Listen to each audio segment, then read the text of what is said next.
Olá, queridos irmãos e irmãs que nos acompanham no nosso grupo de estudo da fé católica, que a paz do nosso Senhor Jesus Cristo esteja com cada um de vocês. E hoje nós vamos terminar de falar sobre os sacramentos. Vamos falar dos sacramentos de serviço, que são o sacramento da ordem e também o sacramento do matrimônio, como os sacramentos de iniciação cristã. O batismo, o crisma e a eucaristia são sacramentos iniciais comuns a todos os fiéis, né? São os sacramentos fundamentais. Os sacramentos de serviço, que são sacramento tanto da ordem como do matrimônio, são sacramentos específicos, são sacramentos para os vocacionados, para aqueles que são chamados por Deus para essa missão de servir. Então, nesses sacramentos de serviço, nós nos colocamos a servir o outro para o bem comum de toda a igreja, para a edificação de todo o povo de Deus. Então, nós vamos começar a falar um pouco sobre o sacramento da ordem. Lá no livro do Atos dos Apóstolos, no capítulo 20, versículo 28, está escrito: Estais atentos a vós mesmos e a todo o rebanho. Nele o Espírito Santo vos constituiu guardiães, para apacentar a igreja de Deus, que ele adquiriu para si pelo sangue do seu próprio Filho. Bem sei que depois da minha partida, introduzir-se-ão entre vós lobos vorazes, que não pouparão o rebanho. Então, todos os ordenados, os nossos bispos, os nossos padres, são chamados a ser esses guardiões para apacentar, para cuidar do povo de Deus. Então, a gente observa que todos os homens que recebem os sacramentos da ordem são consagrados para serem, em nome de Cristo, esses pastores da igreja, chamados a conduzir o povo de Deus. E esse sacramento imprime um caráter indelével, quer dizer o quê? Um caráter que não se apaga. Então, assim como o sacramento do batismo, do crisma, o sacramento da ordem também tem esse caráter indelével. Então, não existe ex-batizado, ex-crismando, nem ex-padre. Por quê? Porque esse sacramento imprime um selo que não se apaga em cada um desses que passam por esses sacramentos. No sacramento da ordem, a missão que foi confiada por Jesus continua a ser cumprida na igreja até o final dos tempos. É um sacramento apostólico, do ministério apostólico, e é dividido em 3 graus diferentes: no episcopado, formado pelos bispos, no presbiterato, formado pelos padres, e no diaconato, formado pelos diáconos. E a palavra ordenação significa entrada em uma ordem, uma dessas 3 ordens, tanto do episcopado, como do presbiterato, também do diaconato. E o sinal visível dessa consagração é a imposição das mãos do bispo, juntamente com a oração de consagração. Eles agem, os padres e os bispos agem na pessoa de Cristo, em persona Christi, chefe da igreja que se torna visível no meio da comunidade. Eles participam de forma ministerial do sacerdote de Cristo. E sendo assim, durante a Santa Missa, mesmo que o bispo ou que o padre esteja em situação de pecado grave, principalmente na hora da transubstanciação, é pelos méritos de Cristo que a graça acontece. Deus não olha aqueles pecados, a graça acontece pela ação de Cristo ali presente neles. Então, a gente vê a importância da Santa Missa, independente das falhas de um sacerdote. Nós precisamos participar, mesmo que a gente saiba de algum pecado, alguma situação que a gente não fique feliz, a gente sabe que naquele momento ele age na pessoa de Cristo. Então, como é importante, participar da Eucaristia. E cada um deles possui algumas funções diferentes, algumas características. Quem são os diáconos? Os diáconos são homens que são leigos, retirados entre a comunidade, precisam ser homens de fé, homens de boa reputação, que são respeitados pela comunidade. Podem ser solteiros, desde que tenham acima de 25 anos e não se casem depois. E também podem ser casados. Se forem casados, precisam ter acima de 35 anos e precisam ter 10 anos de casamento, no mínimo, e precisam de uma autorização também da esposa para exercer o ministério, o diaconato. Então, entre várias funções que eles têm, eles ajudam os bispos e os padres na celebração da Santa Missa. Eles não celebram a missa, não fazem a transubstanciação, mas ajudam no altar. Eles podem distribuir a Eucaristia, proclamar o Evangelho, podem também ministrar o sacramento do batismo, né? São testemunhas no sacramento do matrimônio, entre outras funções, né? Atividades de caridade que eles podem realizar. Então a gente observa que até o vestuário do diácono é diferente dos padres, dos bispos. Enquanto o padre usa uma estola vertical, né, que passa atrás do pescoço e desce no peito, o diácono, a estola dele é transversal, atravessada. Então, quando a gente vê alguém paramentado com essa estola atravessada, não é padre, né? Lembrando que é o diácono. E quem são os padres? Os padres são chamados a pastorear, ser misericordiosos e servir de exemplo, né, na pessoa do próprio Cristo. Ser padre é uma vocação que deve ser feita por amor, sem esperar nada em troca. Realmente é um chamado que precisa ser respondido a Deus todos os dias da vida, para que se exerça bem esse ministério. É sinal de Jesus, o bom pastor, no meio da comunidade. O padre é auxiliar do bispo, é ele que está à frente das paróquias e outros serviços necessários na igreja para o bem do povo de Deus. São aqueles que têm o dever de evangelizar, não somente anunciando a palavra de Deus, mas principalmente com seu testemunho de vida. E os bispos? Os bispos são os sucessores dos apóstolos, são eles que auxiliam o Papa. Então, hoje no mundo, nós temos mais de 5.500 bispos pelo mundo inteiro, com a missão de santificar, ensinar e governar no âmbito de uma diocese, ou seja, o bispo é responsável por uma diocese, né, na limitação de uma diocese, o bispo local, que ele então se reporta ao Papa. Então, os padres se reportam aos bispos, devem satisfação aos bispos, e esses bispos então passam informação para o Papa. O bispo, ele é ministro tanto do sacramento da ordem quanto do sacramento do crisma. E o Papa? O Papa é a cabeça do colégio dos bispos. Ele é a autoridade máxima da nossa Igreja Católica e ele é escolhido por eleição legítima e precisa também aceitar ser Papa. É o sucessor direto de São Pedro. Então, a partir de São Pedro, primeiro Papa da Igreja, até o Papa Francisco, nós já tivemos hoje na história da Igreja 266 papas. É ele que define de maneira infalível, né, sem erro, todas as verdades de fé, os dogmas da Igreja. É ele que convoca os concílios ecumênicos, que convoca os sínodos. É também chefe de Estado. Por quê? Porque desde o ano 746 o Vaticano é um país, um pequeno país dentro de Roma. Então essas são algumas das atividades, né, do sacramento, daqueles que são chamados para o sacramento da ordem.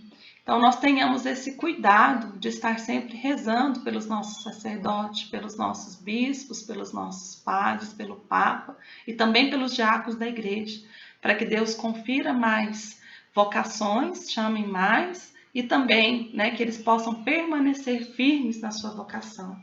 Vamos ver algumas coisas, algumas orientações que o Código de Direito Canônico nos dá em relação ao sacramento da ordem. Mediante o sacramento da ordem, por divina instituição, algumas de entre os fiéis, pelo caráter indelével, são assinalados, constituídos ministros sagrados e assim são consagrados e delegados a servir, segundo o grau de cada um, com título novo e peculiar, o povo de Deus. Onde acontece o sacramento da ordem?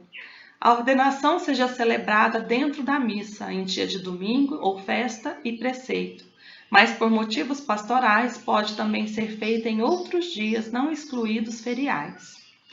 A ordenação seja celebrada geralmente na igreja catedral, mas por motivos pastorais pode também ser celebrada em outra igreja ou oratório. Quem ministra o sacramento da ordem? O ministro da sagrada ordenação é o bispo consagrado.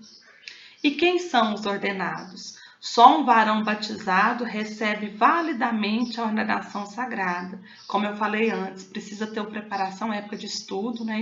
Estar devidamente preparado e ser maior de 25 anos, estar ali de livre vontade. Então, essas são algumas das orientações. Eu vou deixar todas, né, no final do vídeo, lá nos comentários, para que a gente possa aprofundar mais sobre o sacramento da ordem. Nós vamos falar agora um pouco sobre o sacramento do matrimônio. Então, o sacramento do matrimônio, o casamento na Igreja Católica é uma aliança matrimonial, elevada por Cristo à dignidade de sacramento, onde um homem e uma mulher batizados constituem entre si uma comunhão de vida toda e é ordenada tanto ao bem dos cônjuges como à geração e à educação dos filhos. E o casamento não é uma instituição somente humana, não, porque homem e mulher fazem uma aliança entre si e também uma aliança com Deus. Eles têm duas características importantes do sacramento do matrimônio. A primeira delas, unidade, homem e mulher se tornam uma só carne, e também a indissolubilidade, ou seja, eles não podem ter esse vínculo desfeito, né? Somente com a morte de um dos cônjuges o vínculo do matrimônio é desfeito. Então é uma aliança que não acaba, uma aliança até que a morte os separe. Como era visto o casamento no Antigo Testamento? O casamento no Antigo Testamento acontecia através dos acordos familiares, os chamados casamentos arranjados, e era marcado também pela poligamia, ou seja, um homem podia ter tantas mulheres quanto pudesse sustentar. Mas isso, apesar de ter sido aceito, né, apesar de ter acontecido, aliás, nunca foi aceito por Deus. Desde que Deus criou um homem e mulher, ela fala, né, o homem deixará a sua casa e se unirá à sua mulher e se tornarão uma só carne. Esse sempre foi o desejo de Deus. Mas pela falta de compreensão, pela dureza do coração daquele povo, né, foi acontecendo deles viverem uma situação paralela, diferente daquilo que Deus queria para eles. Então existiam esses casos de poligamia, às vezes de despedir as mulheres, né, do divórcio, às vezes por pequenas coisas, como tinha várias mulheres, se desagradasse de uma, mandava essa mulher embora. Então isso tudo foi contra a vontade de Deus, mesmo sendo relatado na Bíblia, não era a vontade de Deus. E a gente observa em dois aspectos fundamentais que não era a vontade de Deus. A primeiro, na criação do homem e da mulher, quando Deus fala, né, que o homem deixará a sua casa e se tornará uma só carne com a sua mulher, né, uma só carne, aquilo que não se divide, são um só. E também quando Deus compara o seu amor relacionado com a aliança com o povo de Deus ao amor matrimonial. Então Deus se coloca como o esposo fiel, né, que ama, que é fiel à sua esposa, a igreja, aquela que infelizmente se perdeu várias vezes durante o caminho, se rendeu a outros deuses, fez aquilo que era desagradável ao Senhor, e Deus então compara esse povo de Deus com essa esposa infiel. Então, uma das características importantes que a gente vê já desde o Antigo Testamento, essa comunhão e essa fidelidade que deve existir no casamento. Ele sempre foi para Deus uma aliança, né, indissolúvel, mas infelizmente as pessoas daquela época não conseguiram, ainda não tinham essa percepção da importância do sacramento. E no Novo Testamento? No Novo Testamento, nós vamos ler lá em Mateus 19, Jesus sendo questionado pelos fariseus. Alguns fariseus se aproximaram de Jesus querendo pô-lo à prova e perguntaram: é lícito repudiar a própria mulher por qualquer motivo? Ele respondeu: não leste que desde o princípio o Criador fez um homem e mulher e que disse: por isso o homem deixará pai e mãe, se unirá à sua mulher e os dois serão uma só carne? De modo que já não são dois, mas uma só carne. Portanto, o que Deus uniu, o homem não deve separar. Eles, porém, objetaram: por que então ordenou Moisés que se desse carta de divórcio quando repudiasse? Ele disse: Moisés, por causa da dureza dos vossos corações, vos permitiu repudiar vossas mulheres, mas no princípio não era assim. E eu vos digo que todo aquele que repudiar a sua mulher e desposar outra, comete adultério. Então a gente observa, né, que Jesus volta lá e fala as mesmas palavras que Deus disse, que homem e mulher se tornarão uma só carne, e justifica mais uma vez que aquela situação de dispensar as mulheres com carta de divórcio era algo que não deveria ter ocorrido. Pela dureza do coração deles, eles faziam daquela forma, mas a vontade de Deus era outra. E volta a reafirmar que aquele que repudia sua mulher e se casa com outra, comete adultério. É a palavra de Deus, né? Está na Sagrada Escritura. Então a gente observa que continua para Deus esse mesmo compromisso de unidade, de indissolubilidade e principalmente fidelidade, né? Os esposos são chamados a ser fiéis, a ter uma vida comum, a viver bem, né? A primeira igreja, nossa, é a igreja familiar, então busquemos viver bem, independente dos problemas, dos defeitos um do outro, a gente precisa fazer a nossa parte, né? Viver bem, lembrar que o sacramento do matrimônio é um sacramento de serviço, que eu preciso me colocar a servir o outro para que ele seja feliz. Quantas vezes, de forma egoísta, as pessoas entram achando que o casamento que vai proporcionar a felicidade, que ela será servida nesse casamento, e muitas vezes desistem porque exige esforço e a pessoa às vezes não quer passar por aqueles esforços, né, de entender o outro, de compreender que assim como ele também tem defeitos, de saber que eu tenho que ter paciência, temperança, e por não querer responder a esse esforço, a pessoa acha mais fácil desistir. E não é esse o propósito de Deus nas nossas vidas. O casamento também nos leva à salvação. O casamento é a maior escola de fé e de amor que a gente exercita todos os dias.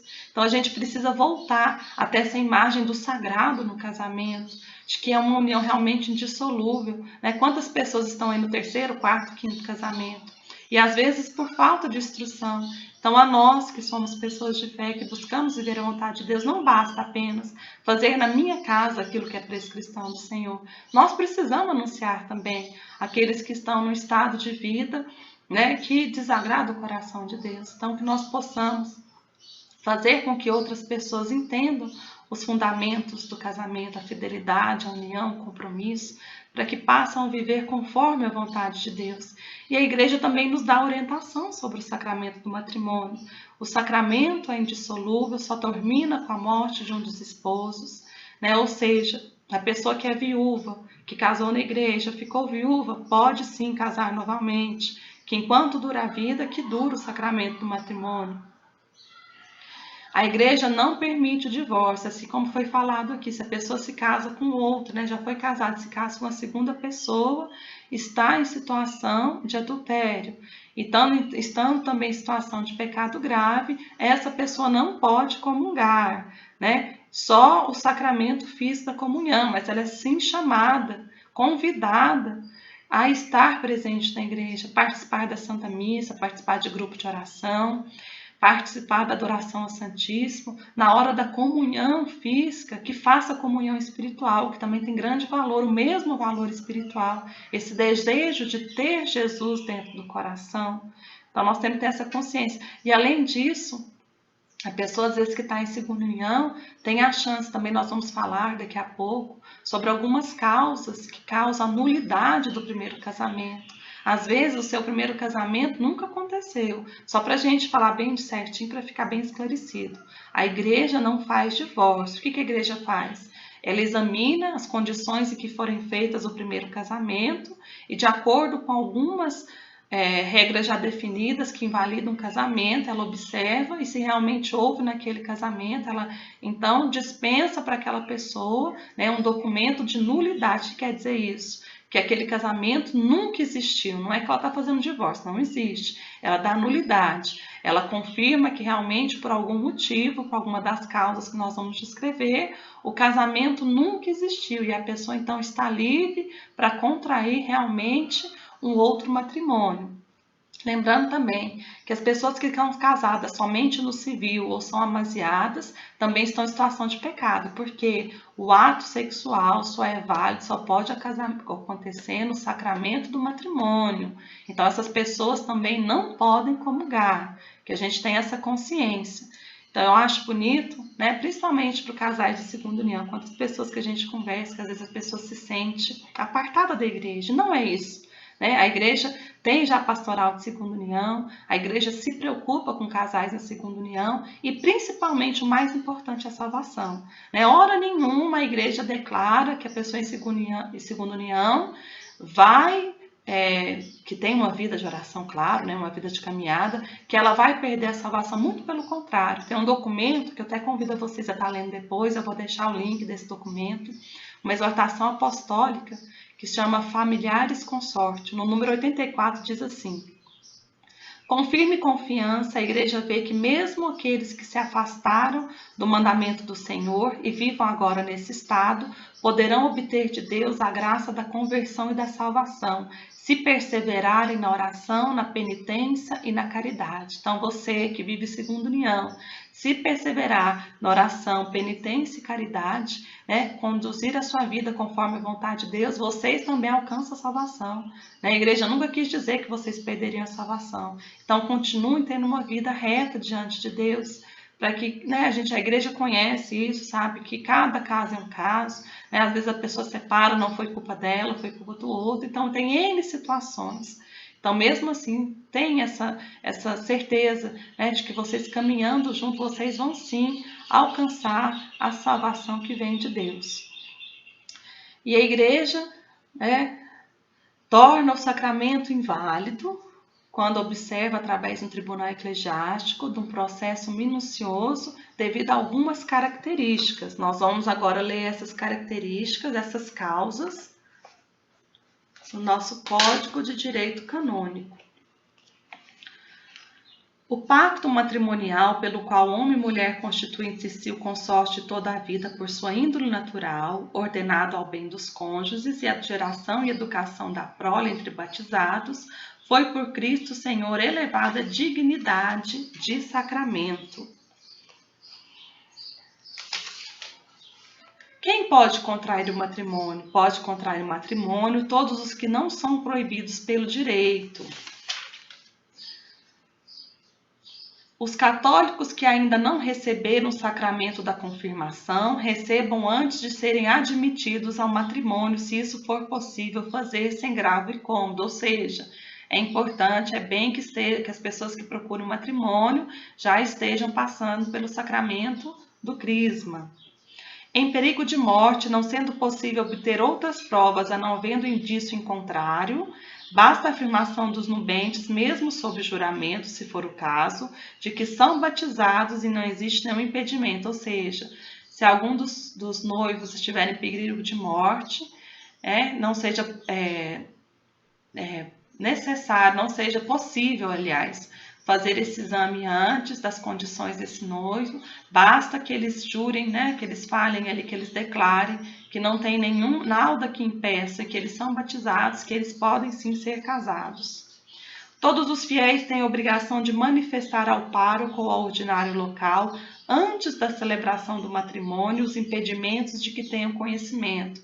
Por exemplo, se a gente conhece alguma situação de algum dos noivos que estão prestes a se casar, que vai atrapalhar, vai dar causa de nulidade nesse casamento, por exemplo, se essa pessoa tem outra família escondida, ou se essa pessoa deixou de contar alguma coisa muito grave para essa noiva, a gente precisa falar com o padre, né? Obrigação de todos nós fiéis.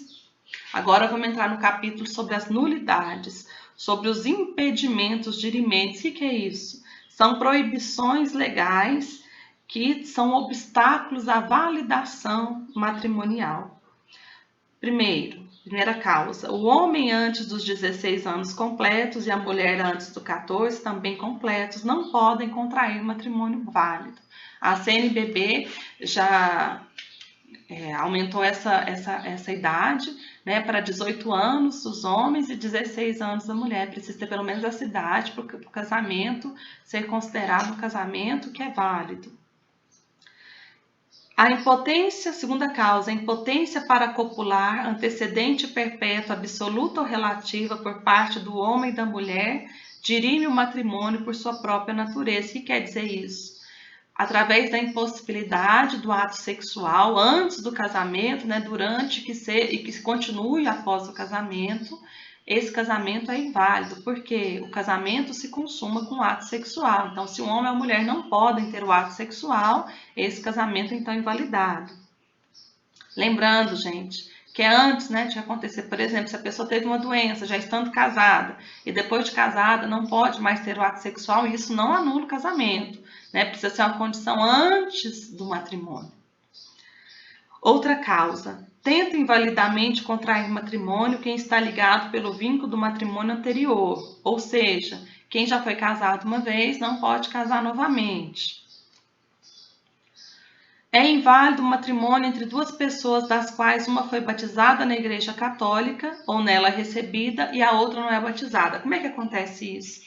Pode ter sim, né, essa diferença de culto entre uma pessoa e outra, mas elas precisam da autorização do bispo para que aconteça esse casamento. Se não foi pedida essa autorização do bispo, esse casamento pode ser invalidado em pessoa que é batizada e o outro não. Tento invalidamente o matrimônio os que receberam ordens sagradas, ou seja, padre, bispo e diácono, como eu falei antes, eles não podem receber o sacramento do matrimônio. Mas vamos lá. Como eu falei, não existe ex-padre. Uma vez uma pessoa me perguntou, um ex-padre pode se casar?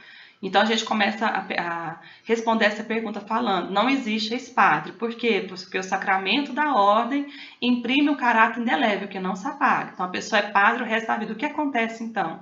Então a pessoa pode observar realmente que aquele chamado dela não existiu, né? Que ela não tem vocação realmente, por N condições para ser padre, ela pede então ao Papa uma dispensa. Ela pede então que ela volte ao estado anterior de leigo, né? Então o que acontece? Se ela obtém então essa dispensa do padre, ele não deixa de ser padre.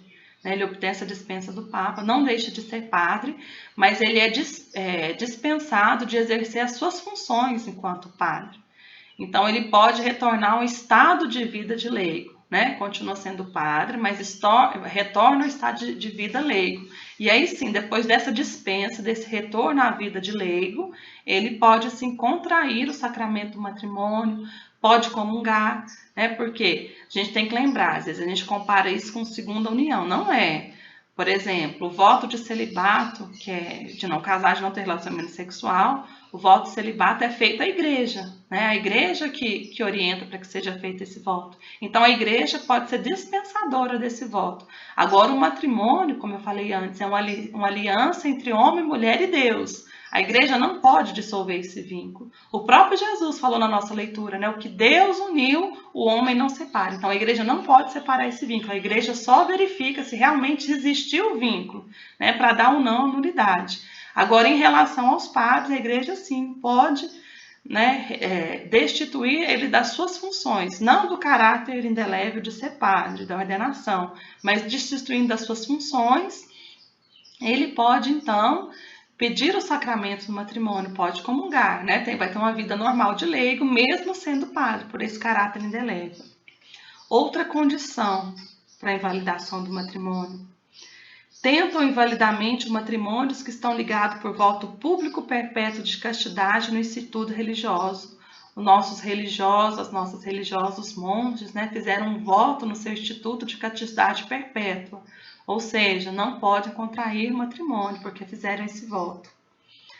Entre um homem e uma mulher arrebatada violentamente ou retida com o intuito de casamento, não pode existir matrimônio, a não ser que depois a mulher separada do raptor e colocada num lugar seguro e livre escolha espontaneamente o matrimônio.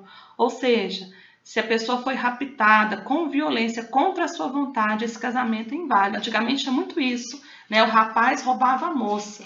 Né? Se a moça não quisesse se casar, né? Depois que separava os dois, se ela falasse longe dele que não quisesse se casar, que não queria ter se casado, esse casamento era tornado inválido. Então, muitas vezes a moça queria também casar, os dois podiam para casar juntos. Aí sim, se for da vontade da pessoa que for raptada, esse matrimônio é válido. Outra causa. Quem, com o intuito de contrair matrimônio com determinada pessoa, tiver causado a morte do cônjuge desta ou do próprio cônjuge, tem invalidamente esse matrimônio, ou seja, a pessoa para casar com a outra mata, né, o seu atual marido ou sua atual esposa. Esse casamento é inválido, né? Teve crime para que esse casamento acontecesse, então não é válido. Na linha reta, outra causa, na linha reta de consanguinidade é nulo o matrimônio entre todos os ascendentes e descendentes, tanto legítimos como naturais. O que é isso? Não é permitido o matrimônio entre primo, irmão, tio, avô, neto, né, esses parentes próximos, é inválido esse tipo de matrimônio. O impedimento de honestidade pública origina-se de matrimônio inválido depois de instaurada a vida comum ou de concubinato notório ou público e torna nulo o matrimônio no primeiro grau da linha reta entre o homem e as consanguíneas da mulher e vice-versa. O que quer dizer esse cano? Casais que vivem em situação de concubinato, que são amaziados que vivem junto. Depois que um larga o outro, ou a esposa ou esposo tenta se casar com os filhos desse outro companheiro, ou com os pais, com os avós, com os tios.